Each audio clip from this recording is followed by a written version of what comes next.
Om Swastiastu, anak-anak. Apa kabar kalian hari ini? Nah, baik. Pagi ini kita berjumpa kembali dalam pelajaran agama Hindu. Kali eh, ini adalah pertemuan pertama ya untuk materi catur warna. Nah, sebelumnya Ibu akan absen dulu. Niwaya Nopita Arianti, Nimade Pramoditya. Oh, baik ya, semua ternyata sudah hadir. Ibu lanjut dulu. Nah, sekarang sebelum kita mulai materi, kita akan untuk lebih semangatnya kita akan menyanyikan dulu lagu P5. Ayo, siapa mau mimpin? Silahkan, ayo Intan. Belajar Pancasila. Ayo, Tan. Beriman dan bertakwa pada Tuhan yang Esa dan berakhlak mulia, berkebinekaan global, gotong royong mandiri, kreatif dan bernalar kritis. Oke, semua sudah pintar nyanyinya ya. Nah, sekarang untuk lebih bersemangat, pembelajaran hari ini mari kita tepuk semangat. Ayo, mulai. 1, 2, 3. Tepuk semangat. Aku semangat. Kamu semangat. Kita semua semangat. Semangat. Hore, ya udah. Kita semua harus semangat ya mulai pembelajaran hari ini.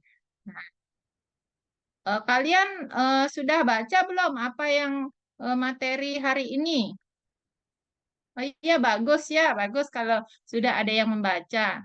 Nah, coba kalian lihat dulu gambar ini.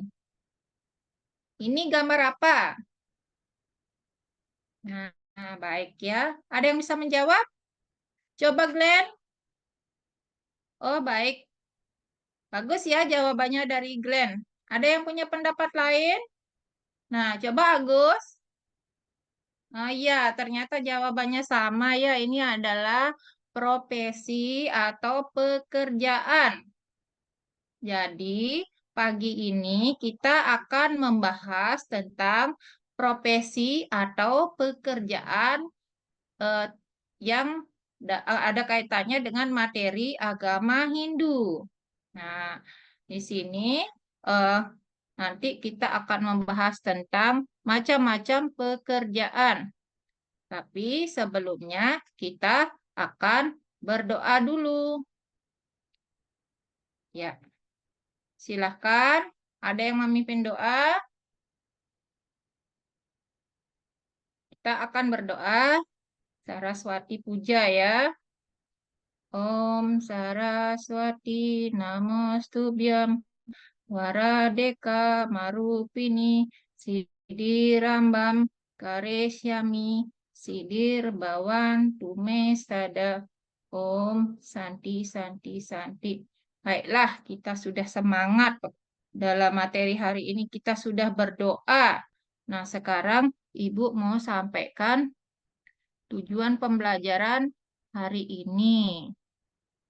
Nah, tujuan pembelajaran hari ini adalah yang pertama, siswa dapat menguraikan pengertian catur warna. Yang kedua, siswa dapat menjelaskan bagian-bagian catur warna. Yang ketiga, siswa dapat mengonsepkan pengetahuan catur warna dalam konsep yang berbeda.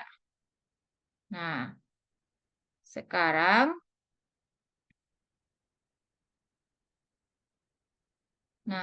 coba kalian, Ibu tanya dulu ya, apa saja bagian-bagian dari catur warna dalam Hindu? Yang kedua, coba ceritakan tugas dari warna tersebut. Silahkan, siapa yang bisa? Ayo, Novita coba. Iya, bagus. Jawaban Novita sangat bagus ya. Kemudian, Siapa lagi yang ingin menambahkan? Ya, coba Putu Intan. Iya, ya sudah ini ya, sudah baik-baik semua jawabannya. Nah, sekarang Ibu mau menjelaskan materi tentang catur warna. Nah, kita mulai dari pengertian catur warna. Kata catur warna berasal dari bahasa Sanskerta yang dibentuk dari kata catur dan warna. Catur berarti empat dan warna berasal dari kata wer yang berarti pilihan. Di catur warna berarti empat pilihan. Berdasarkan pengertian tersebut, maka catur warna adalah empat pilihan bagi setiap orang terhadap profesi yang cocok untuk pribadinya masing-masing. Nah, sampai di sini sudah jelas? Oke, kalau sudah jelas, Ibu lanjut ya.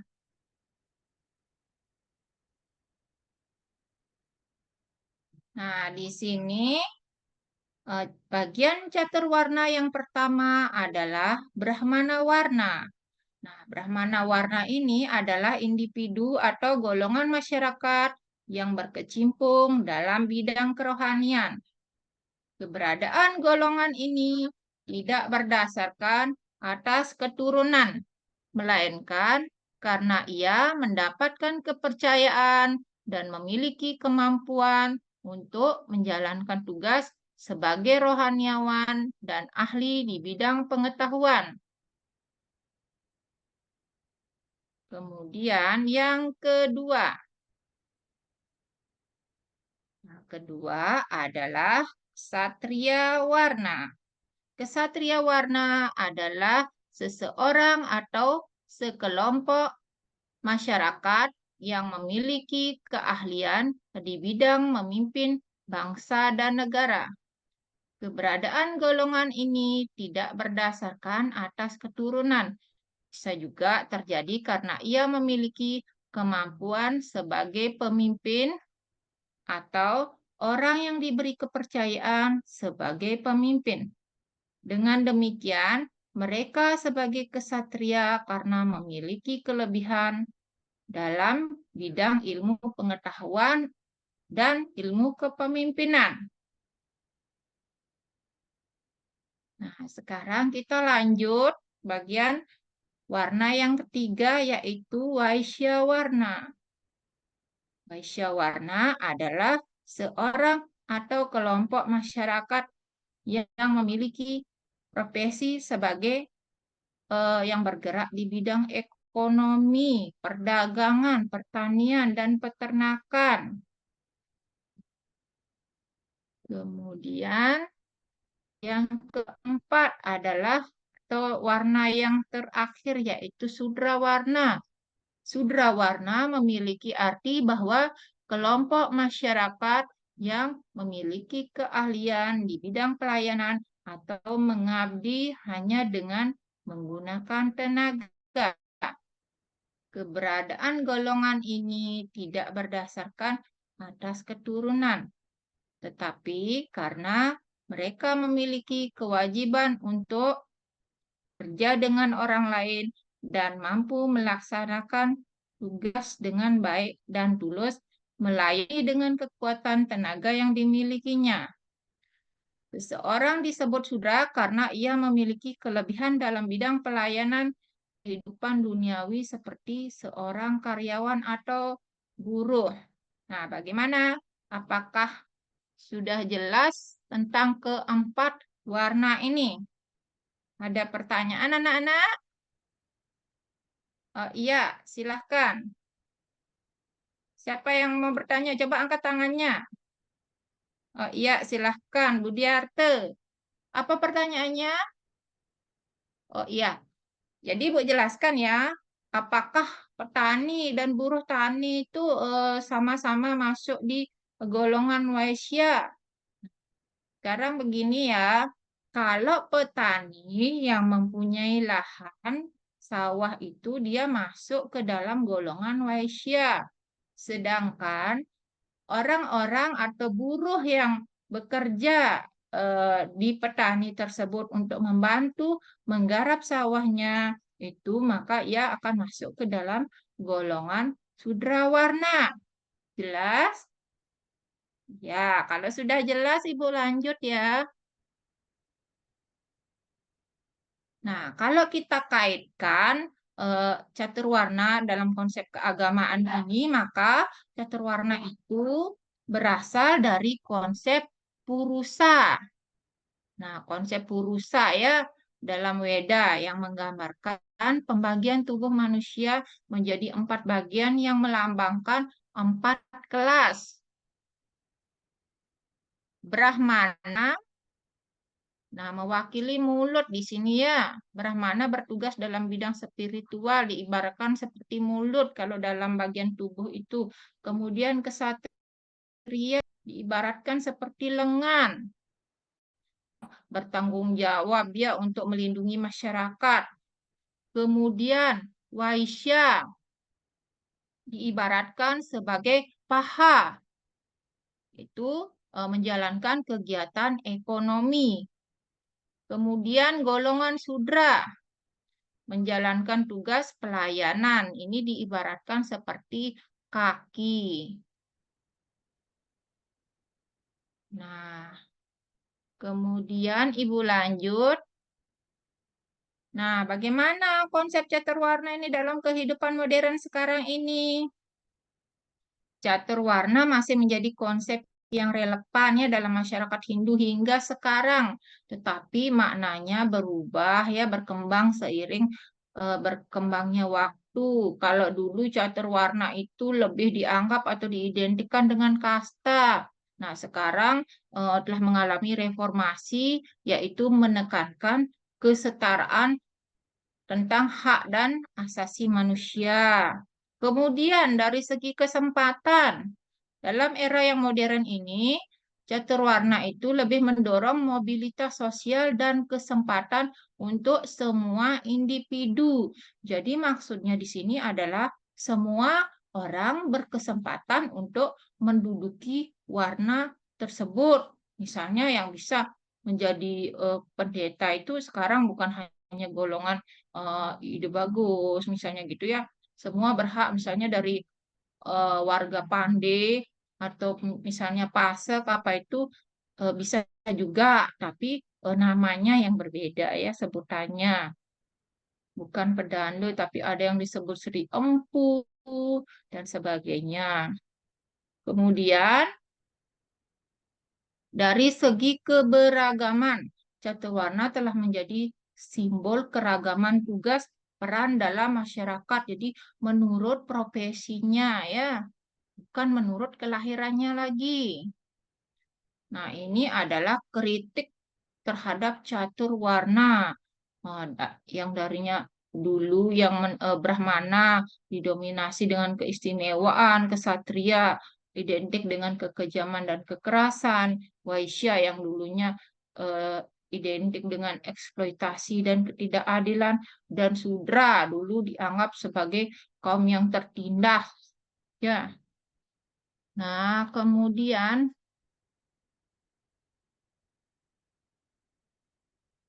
nah, kalau kalian belum jelas eh, akan materi yang Ibu sampaikan tadi, bisa juga kalian lihat ya di channel YouTube ini. Misalnya Ibu sebentar ya.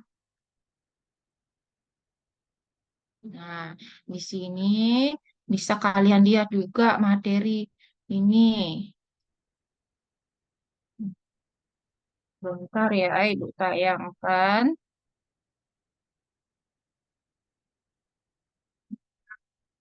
Di sini juga ada materi tentang catur warna.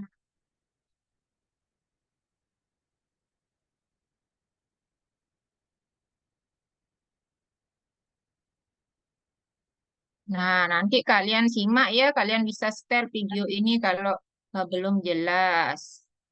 Nah, sekarang Ibu kembali ke PowerPoint-nya. Nah, nanti kalau sudah kalian simak ini, kalian Ibu kasih LKPD nanti ya. Nah, di sini eh, kalian harus bagi kelompoknya dulu. Nah, ini 20 orang ya di kelas ini, jadi Ibu minta dibagi menjadi 4 kelompok. Jadi satu kelompok itu ada 5 orang. Coba sekarang dibentuk dulu kelompoknya dan Ibu akan membagikan LKPD-nya. Ya, sudah dibagi kelompoknya, Ibu kasih LKPD-nya nanti ya. Nah, ini mana tadi Ibu kasih LKPD-nya, Ibu bagikan, tapi ini Ibu eh, kasih kalian lihat juga di eh, slide nggih.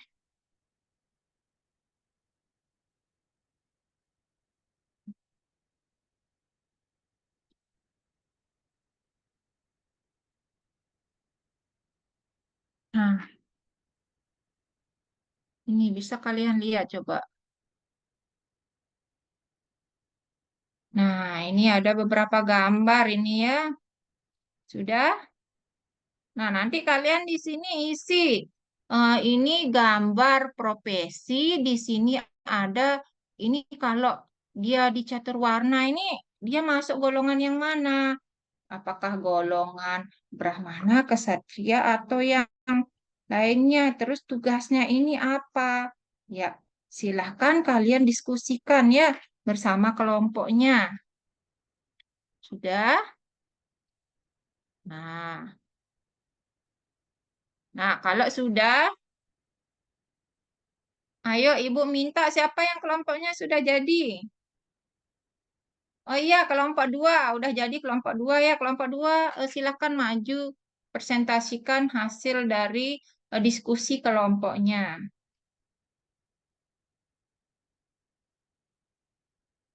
Ayo silahkan dipresentasikan, Budi. Ya, bagus sekali ya. Silahkan tepuk tangan dulu untuk teman-temannya. Ya, kemudian kelompok tiga. Ya, bagus. Bisa kita kasih tepuk tangan dulu untuk kelompok tiga. Nah, sekarang semua kelompok sudah maju ya. Hasil presentasinya tadi sudah baik. Jadi bisa coba kalian simpulkan dulu sekarang dari hasil pembelajaran hari ini kira-kira apa yang bisa kalian temukan atau kalian dapatkan tentang konsep catur warna ini. Ya, siapa yang bisa jawab? Angkat tangannya, yuk. Ya, Putri. Nah, bagus jawaban dari Putri ya. Silakan, ada lagi? Nah, ya, Ibu sedikit Ibu tambahkan ya. Jadi, konsep catur warna itu adalah 4 profesi ya, yang tadi seperti disebutkan oleh Putri. Jawaban Putri sudah cukup bagus. Nah, sekarang eh, Ibu sudah lihat hasil diskusi kelompok kalian tadi. Ibu juga sudah lihat keaktifan kalian di kelompok tadi. Nah, sudah Ibu nilai. Nanti Ibu akan share nilainya di grup dan bagi yang sudah nilainya bagus atau tuntas itu Ibu berikan pengayaan, yang belum Ibu berikan remedial ya. Nanti tugas-tugas itu akan Ibu share di grup WA Agama Hindu. Jadi bisa kalian lihat di grup nanti. Nah, jadi dari pembelajaran hari ini dapat kita simpulkan bahwa catur warna itu adalah 4 profesi ya, anak-anak ya. Jadi bukan 4 kasta lagi, 4 profesi. Semua orang berhak atau mempunyai kesempatan yang sama untuk menduduki atau mendapatkan profesi tersebut. Nah, jadi demikian ya, 4 profesi itu ada Brahmana, Waisya, Ksatria, dan Sudra tadi ya. Jadi sudah cukup jelas. Nah, untuk minggu depan kita akan masih lanjut ya materi ini anak-anak ya. Untuk minggu depan kita akan membahas bagaimana hubungan sistem catur warna dengan ajaran Hindu dalam bentuk historis dan sosial ya, dalam konteks historis dan sosial. Jadi pembelajaran kita hari ini sudah selesai. Maka Ibu tutup dulu dengan Parama Santi. Om, Santi, Santi, Santi, Om.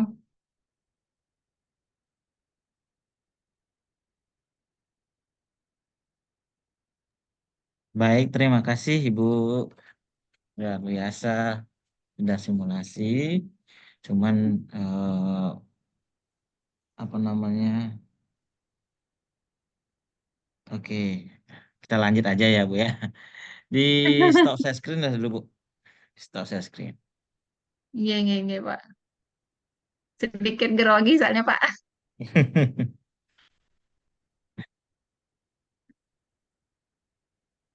Oke,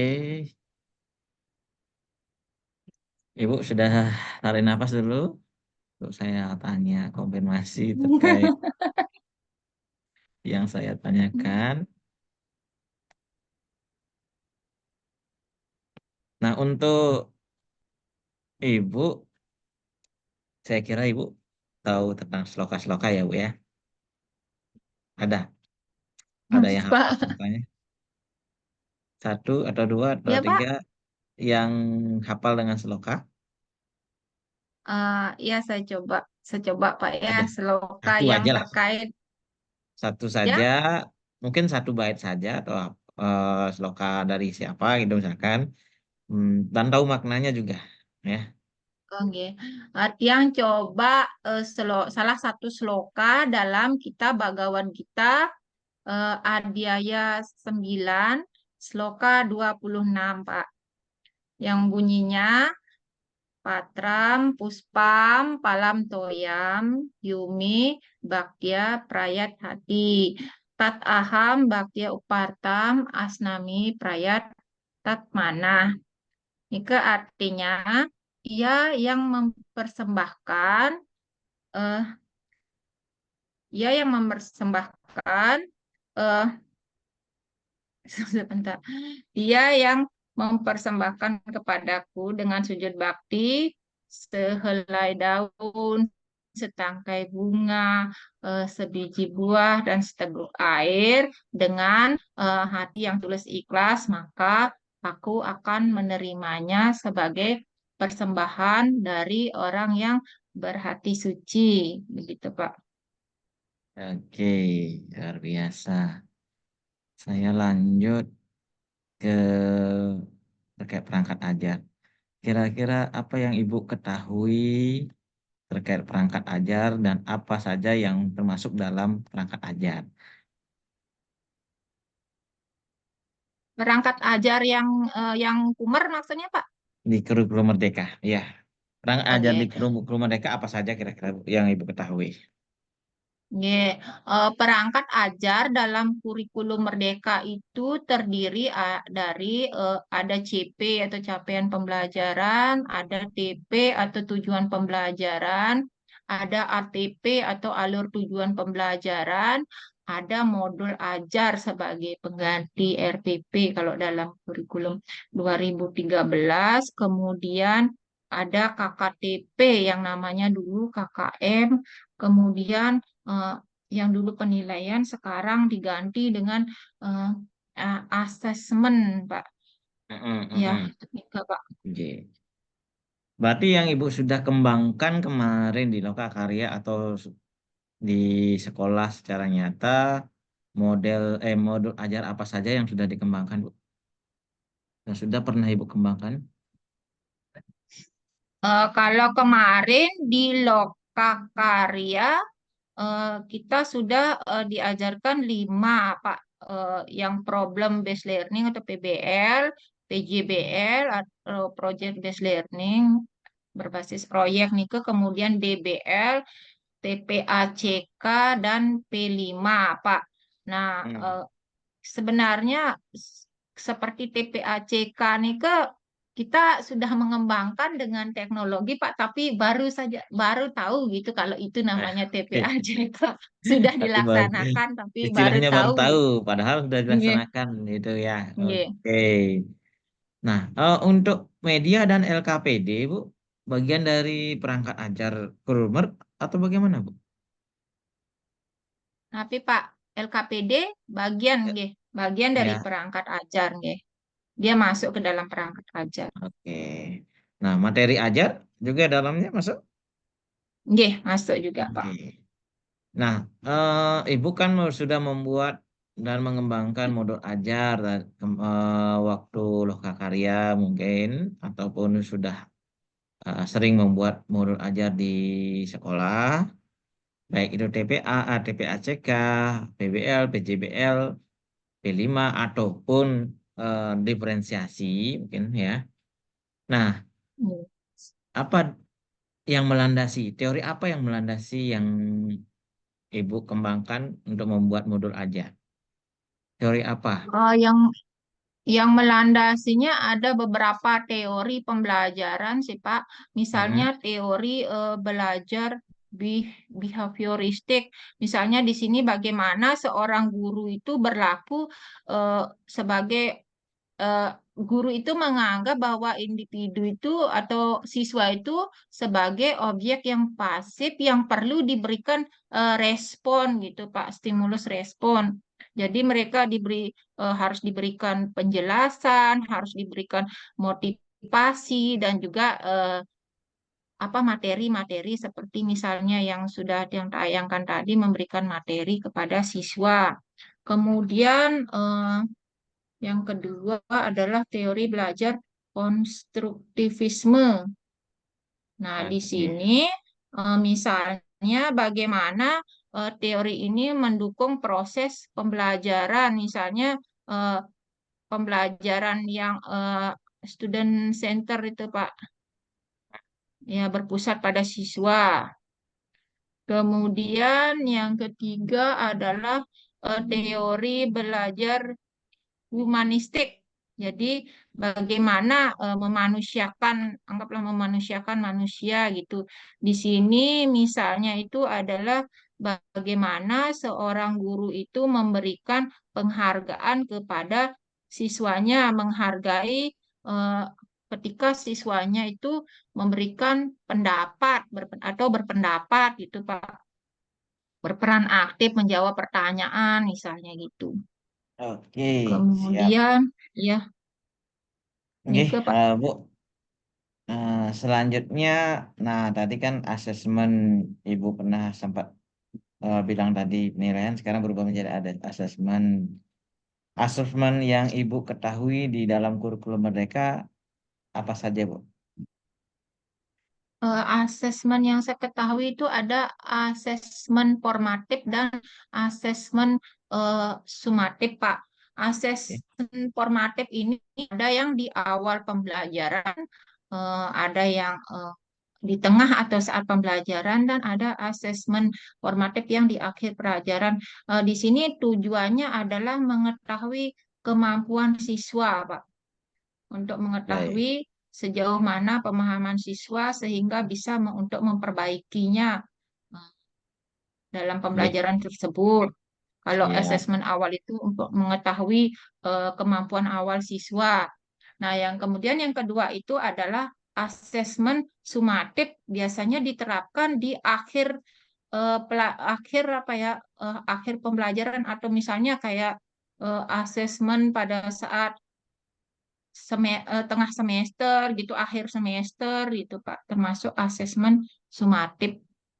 Jadi untuk Baik. mengetahui bagaimana hasil dari keseluruhan proses pembelajaran yang telah dilaksanakan. Itu Pak. Oke, terima kasih Ibu. Nah, lagi dua topik Ibu ya. Nah, tadi kan membuat modul ajar, sekarang ke modul P5. Yang Ibu ketahui di dalam modul proyek profil belajar Pancasila atau modul P5, apa saja sih yang ada di dalamnya atau komponen apa saja yang ada di dalam modul proyek itu sendiri? Mungkin kalau secara garis besar Apa yang ada dalam modul P5 itu ada 4 mungkin Pak ya, profil modul misalnya profil modul itu misalnya ada temanya, misalnya ada topiknya, ada fase atau jenjang. Misalnya seperti saya kemarin buat profil modulnya itu tema misalnya kearifan lokal, terus topiknya adalah topik atau judulnya adalah masakan khas daerah menggunakan fase atau jenjang fase E. Kemudian tujuan di sana ada ada elemen, subelemen, ada dimensinya gitu, Pak. Kemudian ada aktivitasnya. Aktivitasnya itu sama seperti kegiatan pembelajarannya, Pak. Mulai dari eh, apa namanya proses misalnya penyampaian materi, kemudian bagaimana misalnya kayak kemarin saya membuat plecing itu bagaimana memperkenalkan kebudayaan khas Lombok misalnya, terus bagaimana cara-cara pembuatan plecing kangkung itu mulai dari awal sampai penyajiannya itu masuk dalam aktivitas, Pak. Nah, kemudian asesmen atau penilaiannya setelah pembuatan itu misalnya ditanya setelah pembuatan itu siswa ditanya eh, bagaimana apa namanya untuk membuat agar pelecing kangkung itu enak, misalnya apa saja bahan-bahan yang dipakai untuk membuat pelecing kangkung tersebut, gitu Pak. Itu bentuk Oh, asesmennya. siap, siap. Terima kasih. Yang terakhir topiknya terkait PTK, Bu. Nah, PTK Ibu yang Ibu rancang, judulnya apa, Bu? Eh, PTK yang saya buat kemarin tentang pembelajaran inquiry, Pak, dengan penerapan model pembelajaran inquiry untuk meningkatkan hasil belajar siswa Hindu di kelas 10 di SMAN 11 Mataram gitu. Oke, berarti dari judul itu variabel yang menurut Ibu yang mana termasuk variabel terikatnya, Bu? Variabel terikatnya adalah hasil belajar siswa, Pak. Sedangkan Oke. variabel bebasnya adalah model pembelajaran inquiry.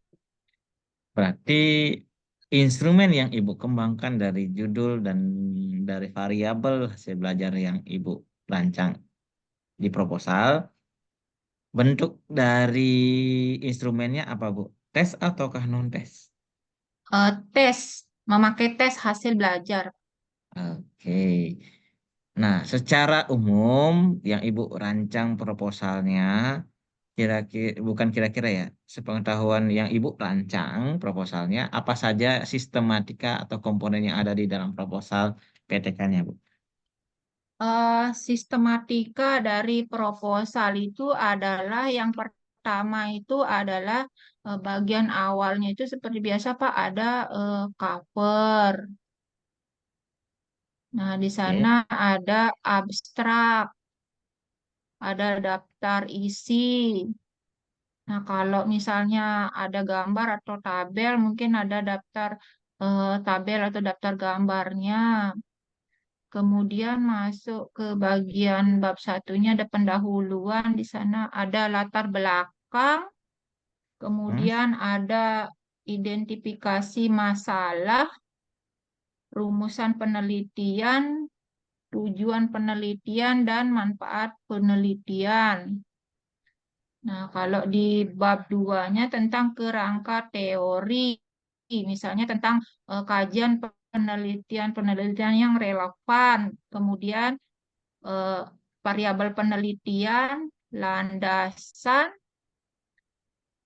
kerangka berpikir, hipotesis, dan indikator.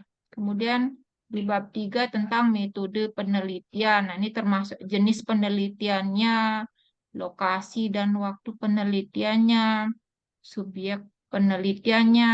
Nah, kemudian variabel penelitian yang tadi itu Pak ada variabel bebas dan terikat itu masuk ke bab 3. Kemudian ada jenis data, prosedur penelitian, teknik pengumpulan data, teknik analisis data gitu Pak. Oke, terima kasih, Bu. Lengkap sekali sampaikannya. Baik, kira-kira saya sudah cukup mengkonfirmasi apa yang saya tanyakan dan cukup juga jawabannya yang Ibu sampaikan.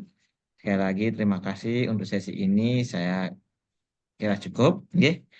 Nah, nanti filenya, rekamannya saya akan share ke Ibu. Untuk itu saya tutup Nggih, Pak. untuk sesi hari ini bersama Ibu dengan Pak Rama Santi, nggih. Terima kasih. Om Santi, Santi, Santi. Om Santi, Santi, Santi, Om. Terima kasih, Pak. Nggih, sesungguhnya.